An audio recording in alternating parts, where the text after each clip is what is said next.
Hello and welcome back to Haywire34. This is week 9. Wow. Thank you so much for coming back. Today we shall be listening to chapters 22, 23, 24 and 25. I hope you enjoyed them. Chapter 22. The door to Mick's hospital room opened with a soft click, and Gretchen looked up to see an elderly woman standing in the doorway. Her hair was pulled back in a messy bun, and her eyes were red-rimmed and weary. Despite her dishevelled appearance, there was a sense of quiet strength about her. "Gretchen?" she asked, her voice trembling slightly. "Yes?" Gretchen replied, rising to her feet. "I'm Mick's mum, Rose," the woman said, taking a tentative step into the room. Gretchen swallowed hard as she took in the sight of Rose standing before her. Despite their previous interactions, there was something different about this moment, an emotional weight that hung heavy in the air. "Thank you for coming, Rose," Gretchen said, her voice quivering slightly. Rose regarded her thoughtfully, and then her gaze drifted to Mick's sleeping form. "How is he doing?" she asked tenderly. "He's stable for now," Gretchen replied. "Come in." She beckoned her mother-in-law as she pulled up a chair for Rose. "Thank you for calling and updating me every day," Rose said, her voice full of gratitude, as she approached her son's bedside. "I know Mick's always so protective of me, but I needed to know. And thanks for letting me come to see him. I needed to be here." "Of course, Rose. You're his mother. You have every right to be here." "Thank you," Rose smiled, her eyes brimming with unshed tears. "I had to see him," she said, her voice weak and full of emotion. "I had to make sure he was all right." Gretchen felt a lump rise in her throat as she watched Rose's gaze linger on Mick as he slept. She knew how much Rose loved her son, and how much Mick's illness must be affecting her. "It must have been hard not being able to come before, but I didn't want you to see him in the coma. I didn't know if you could—" "I understand, thank you," Rose cut in. "He's a fighter," Gretchen said, her voice breaking. "He's not out the woods yet, but I know he's going to pull through this." Rose nodded, her hand shaking as she reached out to touch Mick's face. "I know he is," she said. "He's always been so strong, even when he didn't have to be." Gretchen felt a surge of emotion well up inside her as she watched Rose's tender gesture. Wiping away a tear, Gretchen took her seat beside Mick's mother. "These past few days have been hell," she confessed, her voice barely audible. Rose watched her tenderly as she spoke, her own eyes glistening with tears. "I know," she said, "but you've been so strong, Gretchen. You've been there for Mick every step of the way." Gretchen shook her head, her gaze drifting back to Mick's body. "I haven't been strong at all," she admitted. "Truthfully, I've been a mess. I haven't slept, I haven't eaten. All I could do was sit here and wait and pray." Rose reached out and squeezed Gretchen's hand, her touch comforting and familiar. "That's what makes you strong," she said. "You've been here, you've been present, and you've been doing everything you can for him. That takes a strength that not everyone has." Gretchen sniffed, her hand shaking slightly as she wiped away another tear. "I just wanted him to wake up," she said, her voice a quiver. Rose's eyes brimmed with tears as she gazed at her sleeping son. "He was always such a good boy," she said, her voice wavering, "even when things were tough. He always found a way to make me smile." Gretchen listened intently as Rose began to reminisce about Mick's childhood. Smiling through her tears, Rose recalled a particularly difficult time in their lives. "I used to have these episodes where everything would feel too loud, too chaotic," she said. "The only thing that could calm me down was the sound of a guitar." She looked up at Gretchen. "Mick noticed that. He saw how much the music helped me, and he taught himself how to play. He would sit by my bedside and strum his dad's old guitar, singing me soft lullabies until I drifted off to sleep." "That's like Dominic," Gretchen smiled sadly. "Since Mick's been here, he's been trying to teach himself to play Mick's guitar. He'll learn, just like Mick did. They're both patient people," Rose told Gretchen. For a moment, Rose looked lost in thought. Then, turning her gaze to Mick, she regarded him wistfully. "He was so patient with me," Rose continued. "He never got frustrated or angry, no matter how long it took for the music to work. He just kept playing and singing." Trying not to cry, Gretchen swallowed hard as she imagined Mick as a young boy, doing whatever he could to help his mother. "He was always so protective of me," Rose said, her voice quivering. Even when I was at my worst, he never gave up on me. He always believed in me, even when I didn't believe in myself. Gretchen reached out and squeezed Rose's hand, her own eyes also glistening with tears. Your son's a very special person, she said. Rose continued to reminisce about Mick as a child, telling of his love of sports, his infectious laugh, and his fierce loyalty to his family. I'm happy to say he hasn't changed at all, Gretchen smiled, as she felt a swell of admiration and pride for Mick. Rose's face lit up. Mick's always made sure to bring Dominic and Noah to see me whenever he could, she announced. They love coming to see you, Gretchen attested. That's nice, Rose beamed. Those are some of my happiest times, she said, her voice filled with warmth and affection. We would spend hours playing games, reading books, and baking cookies together. She leaned in closer to Gretchen, her eyes sparkling with delight. And oh, the adventures we would have! One time, Dominic and Noah convinced me to go on a treasure hunt in the backyard. We spent the whole day digging for buried treasure, and even though we never found anything, it was the most fun I'd had in ages. I can just imagine it, Gretchen smiled, picturing the three of them laughing and playing together. And Dominic, he was always so curious about my schizophrenia, Rose continued. He would ask me questions about it, wanting to understand what I was going through. Oh, and Noah, he's such a sweetheart. He would always give me the biggest hugs and tell me how much he loved me. Gretchen felt a twinge of guilt as she reflected on her past behaviour. She knew that she had never been particularly comfortable around Rose, and she realised now that her discomfort had likely made things more difficult for Mick. He had always been so protective of his mother, and Gretchen could see now that he had been trying to shield her from any unnecessary stress or upset. She turned to Rose, her eyes filled with regret. I'm sorry, Rose, she said. I know that I wasn't always the most understanding person when it came to your situation, she apologised. I should have been more supportive of Mick and of you. Rose smiled gently. It's all right, dear. I understand. My condition can be difficult for people to comprehend. Just then, Mick's eyelids fluttered open. For a moment he looked confused, his gaze darting around the room before settling on his mother and then his wife. Mum? He croaked, his voice hoarse from the tubes that had been previously inserted down his throat. Gretchen? Rose stood up, tears streaming down her face as she leaned in to kiss him on the forehead. Hello, son. Mick closed his eyes for a moment, a small smile brightening his weary face. Have you been here long? He asked her. A little while. His eyes opened gingerly, and he squinted at Gretchen. She leaned forward and took his hand in hers. Mick relaxed and fell asleep once more. End of Chapter 22. Chapter 23. Later on in the afternoon, Gretchen and Rose arrived back at Gretchen and Mick's house. It's not usually this quiet, Gretchen explained, as they entered into the foyer. Standing at the bottom of the stairs, she called up to her sons.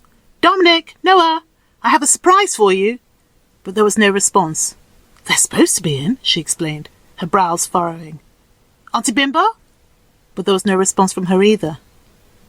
Gretchen shrugged and proceeded towards the sitting room, which was also empty. Please sit down and make yourself comfortable, she told Rose, who was pensively surveying her surroundings. Silently, Mick's mother reviewed the neat and organised sitting room, where framed artwork and photographs were hung symmetrically on the cream walls, and the decor was carefully curated. Suddenly, a small smile lit up her face. She was looking at the wall of records. Did Mick do that? She asked. Yes, Gretchen smiled, her cheeks blushing with embarrassment.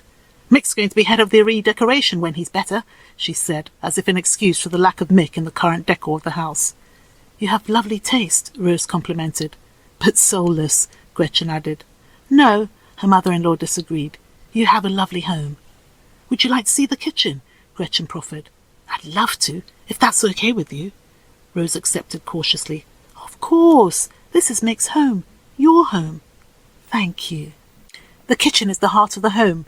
We spend a lot of time there, Gretchen explained as they walked under the arch that connected the kitchen to the dining room. Immediately, Auntie Bimbo's voice rang out. Goal! It was followed by cheers and laughter. There they are, Gretchen declared happily.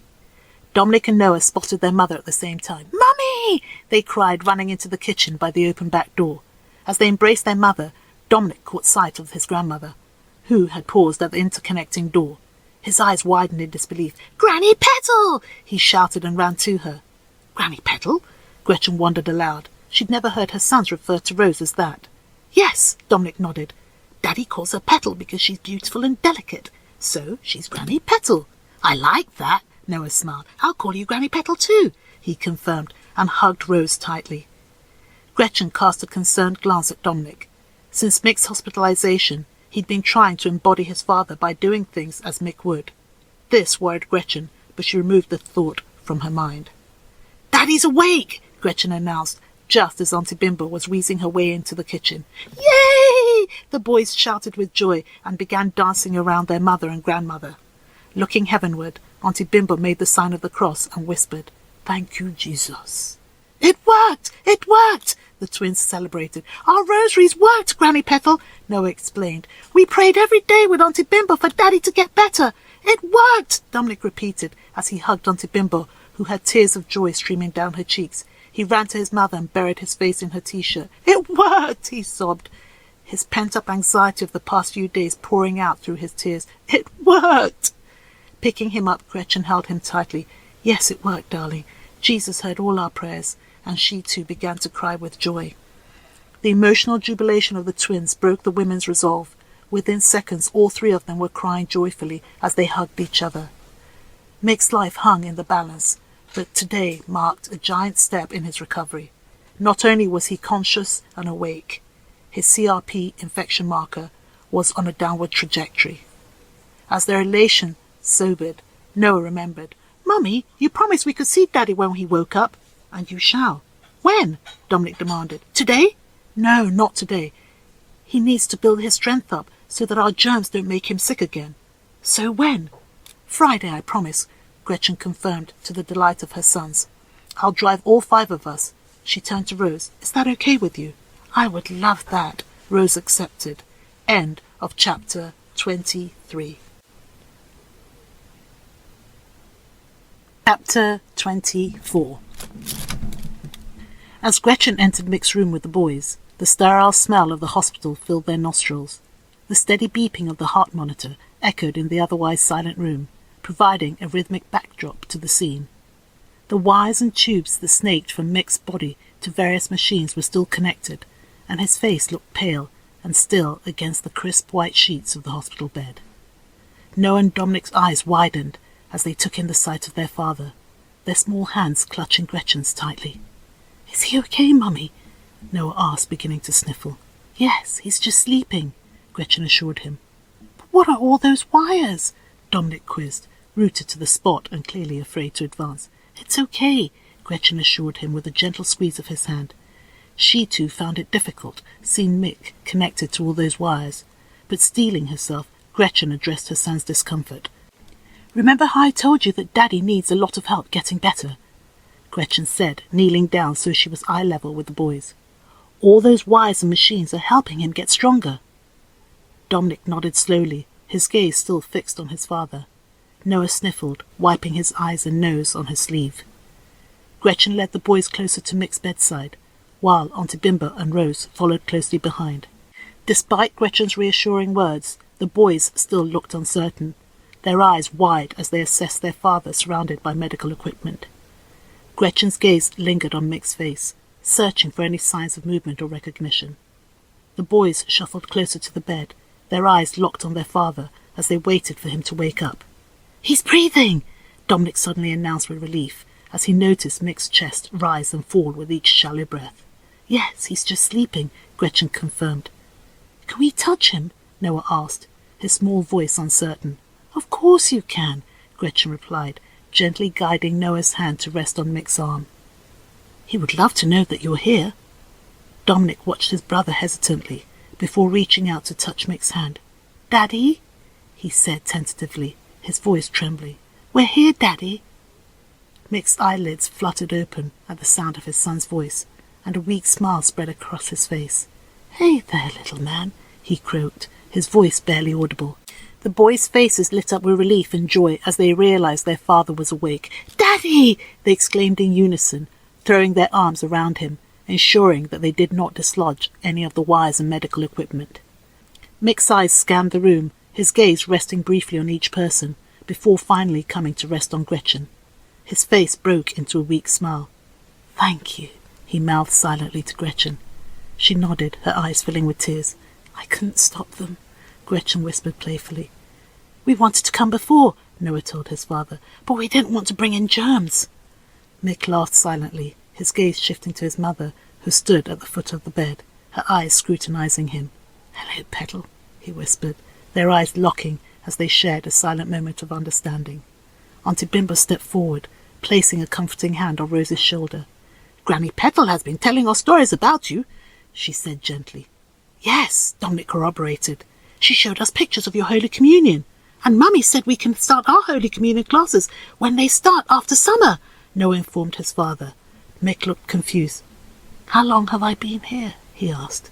"Just under a week," Rose replied. Mick shook his head and laughed silently. "You've all been very busy." "Yes," Dominic nodded. "I've been teaching myself to play your guitar. Granny Petal said you could have been a musician if you'd wanted. I want to be a musician." "Don't let your mother hear you say that," Mick warned Dominic. "She said I could, if I'm good enough, and if it's God's will." Mick regarded Gretchen with playful surprise. "When did you leave anything to God's will?" he asked her. Shrugging, she threw her hands up in mock defeat. "Are you allowed to drink?" Rose inquired. Mick nodded. "A sip of water every so often," he croaked. "Would you like a sip?" his mother asked, walking towards the cup on the table that was slid over Mick's torso. "Yes, please." Gently, his mother put the cup to his mouth, and Mick took a little sip. "May I help too, Daddy?" Dominic volunteered. "Me too," Noah pleaded, grabbing the cup from his grandmother. "Noah!" Gretchen shouted. "Don't snatch!" "Sorry," he apologized quickly. "And don't lean over your father like that. You'll disconnect something." Blushing, the little boy looked at his father with worried eyes. "I didn't, did I?" he asked. "Not this time," Mick smiled. "But be careful." "May I feed you the water now?" "I asked first," Dominic reminded his father. "But I got the glass first," Noah insisted. "Will you both stop badgering your father? He's still very weak." "That's why I want to help hold the glass for him to drink," Dominic explained. "I know, and that's very kind of you, both of you," Gretchen interjected quickly before Noah could pipe up. "Daddy's had his sip. You can feed him his next sip, Dominic, in 10 minutes, and then you can feed him another sip 10 minutes after that," she told Noah. Mick watched the scene lovingly. "I've missed you all," he told them. Turning to Auntie Bimbo, Mick gave her a quizzical glance. "You're very quiet." "She's praying," Dominic explained, pointed to the rosary in Auntie Bimbo's hand. "We've been praying too," Noah told his father. "Every day with Mummy and Auntie Bimbo," Dominic explained. "And Jesus heard our prayers and woke you up," Noah testified joyfully. "Yes, he did," Mick said softly to the women's surprise. "I'm a very lucky man." "Amen," Auntie Bimbo concluded and continued with her prayers. After a while, desperately trying to stay awake, Mick's eyes closed and he dozed off. "He looks funny," Noah giggled. "Please, may I take a picture of him, Mummy?" Gretchen nodded and handed Noah her phone. Just then it started to ring. Mick's eyes opened a crack, just as his son announced, "It's someone called Daniel. Shall I answer it?" "No!" Gretchen shouted, to the surprise of everyone present. She composed herself. "You'll wake Daddy." "It's fine, I'm awake," Mick confirmed. "No, don't," Gretchen insisted. "This is family time." And to her relief, the phone stopped ringing. Looking at the screen to begin scrolling for the camera, Noah told his mother, "It says there are 20 missed calls from Daniel. Who is he?" "A colleague," she fibbed, as nonchalantly as she could. "But I'm still not taking any work calls," she concluded, as Noah began taking pictures of all of them, while he and Dominic goofed around. Although nothing else was said about Daniel, Gretchen was not convinced that she'd persuaded the adults in the room that Daniel was merely a work colleague. End of chapter 24. Chapter 25. As Gretchen parked the car in their driveway, the boys' excited chatter from the pizza restaurant to dropping Granny Petal off had given way to a solemn silence. She turned off the engine and, unbuckling her seatbelt, took a moment to gather her thoughts. As she did so, Gretchen sneaked a peek at her sons through the rear-view mirror. Dominic's pensive gaze met hers. His eyes seemed to search hers for answers. Gretchen turned to face him. "All right?" she asked, her voice gentle but tired. "Will Daddy always need that machine to make his heart beat?" Dominic asked, his brow furrowed with worry. No, sweetheart, Gretchen reassured him. The heart monitor's just there to help the doctors and nurses keep an eye on Daddy's heart while he's recovering. It's like a special helper, but Daddy's heart can beat on its own. The little boy chewed his lip, clearly deep in thought. But what if someone accidentally unplugs something? Could Daddy die? Noah's eyes widened with terror at the possibility. Could he, Mummy? He demanded. Gretchen reached behind and gathered her son's hands into her left hand. The doctors and nurses are very careful, and they're specially trained to take care of people like Daddy. And if anything were to happen, there are lots of people there to help fix it right away. But what if they don't realize? Noah persisted. Remember all the little beats we could hear when we were with Daddy? Gretchen asked her sons. The little boys nodded. Well, there's a beep for everything, including one that warns the doctors and nurses if something accidentally gets unplugged. What if they don't hear it? Dominic fretted. What if no one's around? Noah added. There's always someone around, Gretchen assured her sons, and the beep will be so loud that someone will hear it. But there was no one there when we left, Noah recalled. There was, Gretchen confirmed. I saw a couple of the nurses in the room next to Daddy's when we were leaving. Daddy was very weak. What if he can't get his strength back and has to stay in the hospital forever? Noah asked, his voice trembling with worry. He won't, sweetheart, Gretchen reassured him. But what if he does? Gretchen cast Auntie Bimbo, who was in the front passenger seat, a defeated look. Nobody stays in the hospital forever, Auntie Bimbo chimed in, as she struggled to undo her seatbelt. The doctors and nurses make sure of that. But, Noah began, but was cut off by Auntie Bimbo. I've never heard of anyone who stayed in the hospital forever. Have you? She dismissed the notion with a laugh. Dominic eyed her thoughtfully. Will Daddy be able to play with us like he used to? And what about his guitar? Gretchen smiled, remembering the many afternoons they had spent listening to Mick play his guitar. It might take some time, but Daddy will do his best to get back to doing all the things he loves, including playing with you and his guitar. His mother's words appeared to cheer Noah. Can we do something to help Daddy get better faster? He asked, his eyes wide with hope. Absolutely, Gretchen replied. We can send him lots of love and support. Auntie Bimbo nodded in agreement. And don't forget, boys, we're continuing to pray.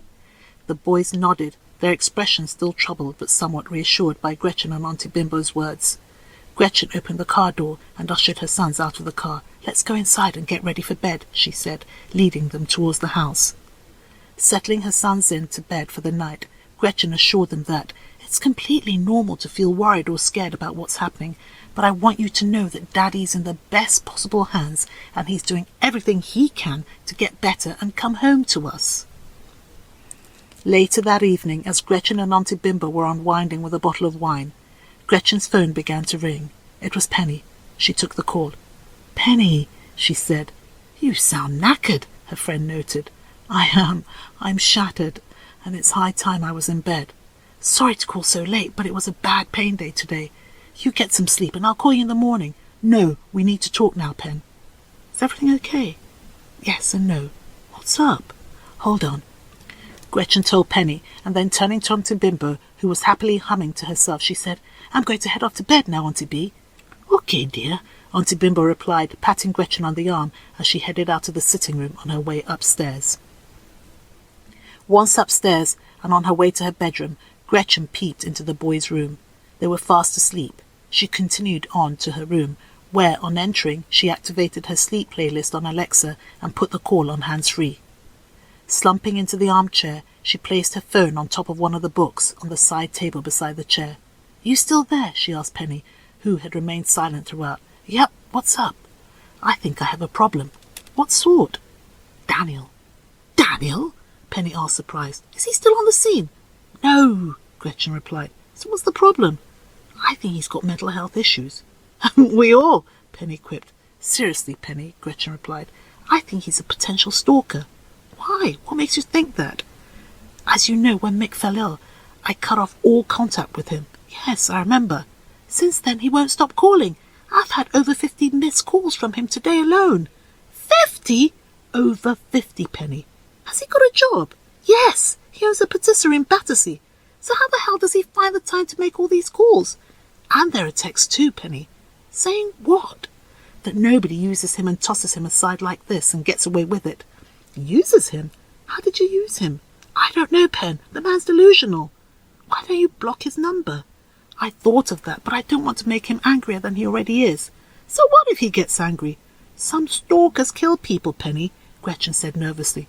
Oh, Gretch, Penny laughed. London's a big place. He's got to find you first to kill you. He knows where I work. So? You're currently off work. If he goes there, he won't find you. I went into the office to drop off some papers the other day, and his car was parked outside. Are you sure it was him? I couldn't see the driver clearly, but I'm 70% sure that it was him, Penny. Even if it was him, you go by tube, so he wouldn't have been able to follow you home, Penny reasoned. I don't know that. How could he? He could have left the car and followed me on the tube. I don't know, Penny. Is there anything else that suggests that he did? No. There you go. I'm scared, Penny. Don't be. What if he finds out in which hospital Mick is and goes there to stalk him or tell him his crazy imaginings? He wouldn't do that, would he? Penny asked, sounding worried. If he's crazy enough, and I think he may be, why not? Gretchen supposed. Oh, Christ, that's all we need. Mick doesn't need any stress or drama. It could kill him, Gretchen asserted. I know. What am I going to do, Pen? I don't know, Gretch. Let me think. I'll call you tomorrow, darling. Please do. I can't handle anything else, Penny.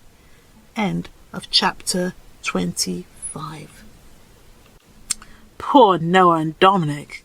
Having to see their father connected to all those wires. It must be frightening for, 8-year-old children. That brings me to my first question. Do you think Gretchen was right taking them to the hospital when Mick was still connected up to all the equipment? Please let me know your thoughts on this in the comment section. And my next question is regarding Gretchen. Gosh, poor Gretchen, as if she doesn't have enough problems already. Daniel pops back up. Do you think he's going to stalk her? And how do you think she should handle this problem, Should she call him and warn him off? What should she do? Please, in the comment section. Thank you very much, and thanks again for being here this week. And I look forward to seeing you again next week. Take care and have a fantastic week ahead. God bless. Bye-bye.